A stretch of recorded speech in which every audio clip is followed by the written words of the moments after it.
Hello friend, আসসালামু আলাইকুম। সবাই কেমন আছো? আশা করি সবাই খুব ভালো আছো। আল্লাহর রহমতে আমিও খুব বেশি ভালো আছি। তো আমার আজকের ভিডিওতে তোমাদের সবাইকে জানাচ্ছি স্বাগতম।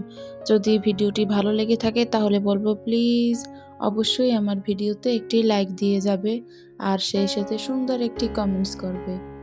তো সকাল সকাল ঘুম থেকে উঠে সকালের ব্রেকফাস্টটা করে এরপরে চলে আসলাম দুপুরের রান্না করার জন্য। তো আজকে দুপুরে এই যে সবজি যে থাকবে শুধুমাত্র লাউ। তো আজকে দুপুরবেলা শুধু লাউই রান্না করব। আর তার সাথে আগের দিনের কিছু তরকারি আছে, তো তাই ভাবলাম যে আজকে শুধু লাউটাই রান্না করি। সকাল সকাল উঠে সাউদার বাবা এই যে বাজার থেকে এরকমের একটা টাটকা লাউ আনলো। তো লাউটা দেখে তো পুরা একদম মনটা জড়িয়ে গেল। কচি একটা লাউ ছিল। তো ভাবলাম যে এটা কি শুধু দুপুরবেলা আজকে চিংড়ি মাছ দিয়ে রান্না করি। তো সেই জন্য প্রথমেই লাউটাকে সুন্দর মতো ধুয়ে এরপরে কেটে নিলাম। আর লাউ তো আমাদের শরীরের জন্য ভীষণ ভালো। যেহেতু প্রচুর পরিমাণে গরম পড়ছে, তো ভাবলাম যে লাউটা খাই একটু। আর লাউ খেলে তো পেটও একদম ঠান্ডা থাকে, এই গরমের জন্য এই লাউটা একদম বেস্ট। তো এরপরে আমি লাউ রান্না করার জন্য কিছু চিংড়ি মাছ বেছে নিয়েছিলাম। আর হ্যাঁ, আমি আজকে লাউটা অর্ধেক রান্না করব। পুরা লাউটা আসলে আমাদের ফ্যামিলিতে যে কজন মানুষ দেখা যায় যে রান্না করলে মানে ফালানো যাবে, ওই জন্য অর্ধেক রান্না করলাম আর বাকিটা অন্য একদিন রান্না করব। তো এরপরে চিংড়ি মাছগুলো বাছা শেষ। তো এরপরে আমি এখানে যে পেঁয়াজ, কাঁচামরিচ, চিংড়ি মাছ সব কিছু আর সাথে একটু রসুন দিয়ে মশলাটাকে ভালো মতো কষিয়ে নেব। তো এর মধ্যে আমি আর কিছুই দেব না, জাস্ট এই হালকা পাতলা মশলার মধ্যে দিয়েই রান্না করব। যেহেতু প্রচুর গরম, তো আমি মনে করি গরমে যত আর কি মশলাপাতির খাবার কম খাওয়া যায় ততই আর কি শরীরের জন্য অনেক ভালো। তো এরপরে এই যে লাউটা যখন প্রায় অর্ধেক সেদ্ধ হয়ে গেল, তো এরপরে কিছু টমেটো দিয়ে দিলাম। আর আমি লাউ রান্না করলে মাঝে মধ্যে এরকমের টমেটো দিয়েই, এতে আমার কাছে আসলে লাউটার স্বাদটা ভালো লাগে। তো যেহেতু আজকে কাজ বাজ কম ছিল, তো ওই জন্য তাড়াতাড়ি আর কি বিছানাটা গুছাইতে চলে আসলাম। যেহেতু আমার মেয়ে ও দেখা যায় যে প্রায় 10টা পর্যন্ত ঘুমায়, ওই জন্য আমি সকাল সকাল বিছানা বা বেডিং এগুলো খুব ভালো মতো পরিষ্কার করতে পারি না। তো ও ঘুম থেকে উঠলে পর তখন আর কি সমস্ত রান্নাবান্না সেরে এরপরে আর কি চলে আসি রুম পরিষ্কার করতে বা ঘর পরিষ্কার করতে। তো প্রথমেই ও ঘুম থেকে ওঠার পর আমি এই যে রুমটাকে একটু ভালো মতো ঝেড়ে পুছে নিলাম। দেখলাম যে প্রচুর পরিমাণে ময়লা পড়ে, আর রুম যতই পরিষ্কার করি না কেন দেখা যাবে যে পরদিন সকালবেলা আবার সেই প্রচুর পরিমাণে উপরে মাকড়সার বাসা, বিভিন্ন ধরনের ময়লা, এগুলো যে কোথা থেকে আসে আসলেই বুঝতে পারি না। সারাদিন পরিষ্কার করার পরও মানে প্রচুর পরিমাণে এই নোংরাগুলো হয়। তো এরপরে রুমটাও একটু ঝাড়ু দিয়ে নেব, যেহেতু আমার ননদ ছিল। তো তার ওই বাচ্চা আর আমার বাচ্চা দুইজনে মিলে তো একদম ঘর দুয়ারের অবস্থা খুবই খারাপ করে রাখছে। তো এই যে আমি আমার রুমটা পরিষ্কার করি আর আমার শাশুড়ি মা সে বাকি যে রুমগুলো থাকে সে ওইগুলো আর কি পরিষ্কার করে নেয়। তো আমরা এইভাবে দুজনে মিলিয়ে ভাগ করি যে কোনো কাজ করি। তো এরপরে উপরের ওয়ারড্রপটা একটু মুছে নিলাম, যেহেতু প্রচুর পরিমাণে ময়লা একদম, আর কালো জিনিসে তো সাদা ময়লা একদম চেয়ে থাকে। আর এইখানে এই যে আমার মেয়ের প্রচুর পরিমাণে ওষুধ, যেহেতু ও অনেক অসুস্থ, এই জন্য আর কি ওর ওষুধগুলো, আর এরপরে আরও কিছু ওষুধ আনালাম। এই যে এখানে ছিল ওর একটা মুখের রুচির ওষুধ। ও এই 1 সপ্তাহ পর্যন্ত কিছুই খেতে পারলো না, তাই ভাবলাম যে ওর যদি মুখে একটা রুচির ওষুধ আনি। আর এই যে এইখানে ছিল কিছু যে কৃমির ওষুধ, তো ওগুলাও আর কি মেয়েকে একটু খাইয়ে দিলাম। আর সব কাজ গুছিয়ে আর কি এরপরে দিকে শুনলাম যে ভাতে ব্লগ চলে আসলো। তো এরপরে চলে গেলাম, গিয়ে দেখি যে ভাতে পুরা ব্লগ উঠেছে। আর ওই যে ওদিকে আমার মেয়ের জন্য কিছু কোয়েল পাখির ডিম আর কি সেদ্ধ দিয়ে দিলাম।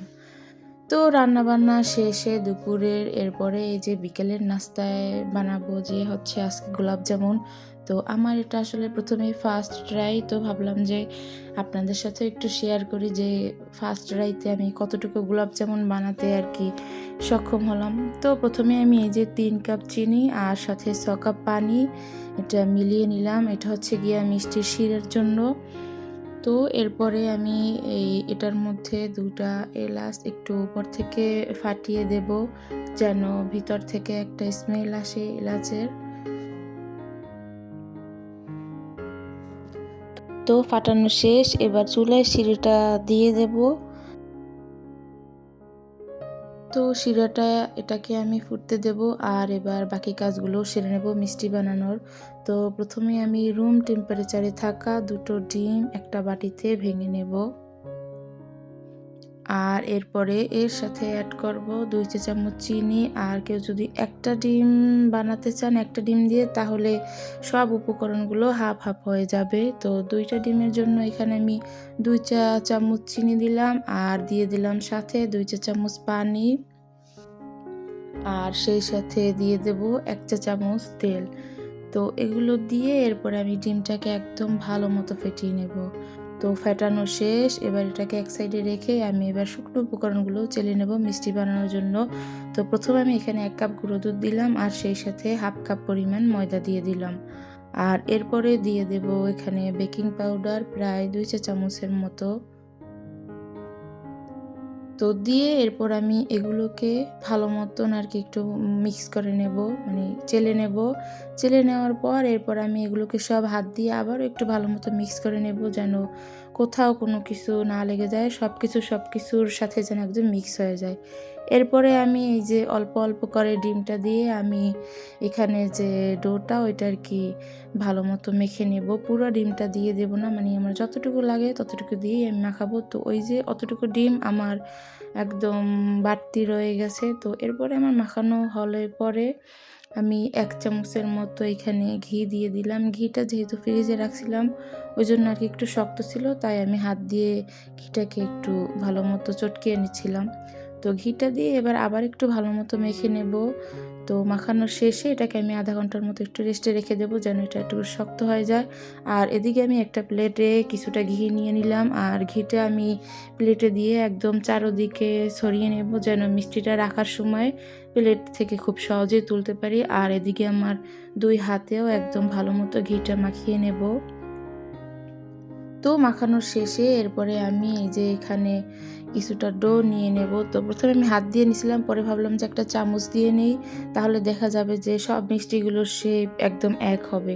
তো ওই জন্য আমি 1 টেবিল যে চামচটা ওই চামচটার আর কি অতটুকু পরিমাণ ডো নিয়ে এই যে প্রত্যেকটা ডো একদম খুব ভালো মতন হাতের মধ্যে মানে গোল শেপ দিয়ে নিছি, যেন একদিকেও ফেটে না যায়। তো ফাটা থাকলে দেখা যাবে যে তখন মিষ্টিটা চুপসে যাবে, আর মানে ওই মিষ্টিটা আর কি হবে না, ভিতরে আর কি শক্ত থেকে যাবে। তো মিষ্টিগুলো বানানো শেষে এরপরে আমি এই যেখানে তেল দিয়ে এই মিষ্টিটাকে আমি ঠান্ডা তেলের মধ্যে দিয়ে দিছিলাম। তো দিয়ে এরপরে এই যে বাদামি করে ভেজে অল্প আছে এরপরে সেই ফুটন্ত শিরার মধ্যে আর কি দিয়ে দিলাম। তো ফুটন্ত শিরার মধ্যে সব মিষ্টিগুলোকে দিয়ে এটাকে আমি একদম ঘড়ি ধরে 10 মিনিট পর্যন্ত পুরো হাই হিটে জাল করে নেব। তো নেওয়ার পরে এই যে এখানে একটু গোলাপ জল দিয়ে দিলাম, যেহেতু গোলাপ জামুন বানাচ্ছি। আর এই তো আমার এই যে মিষ্টিগুলো তো পুরো একদম ফুলে দ্বিগুণ হয়ে গেছে। তো এরপরে আমি মিষ্টিগুলো আর কি চুলা থেকে উঠাতে পারিনি, এর মধ্যেই আমার সব শেষ হয়ে গেছিলো। তো এই যে এখানে 4টা রেখে দিলাম একটু ভিডিও ফুটেজ নেওয়ার জন্য। আর উপরে এই যে গার্নিশিং করার জন্য আমি একটু গুঁড়া দুধ দিলাম, আর সাথে একটুখানি বাদাম। আর আলহামদুলিল্লাহ প্রথম বানাতেই আমার মিষ্টিটা একদম পারফেক্ট ছিল। এই যে দেখুন রেজাল্ট, ভিতর থেকে একদম পুরোপুরি একদম শিরাটা সোপ করে নিয়েছিল। তো আমার আজকের ভিডিওটি এ পর্যন্তই। যদি ভালো লেগে থাকে তাহলে বলবো প্লিজ চ্যানেলটি সাবস্ক্রাইব করবেন। আল্লাহ হাফেজ।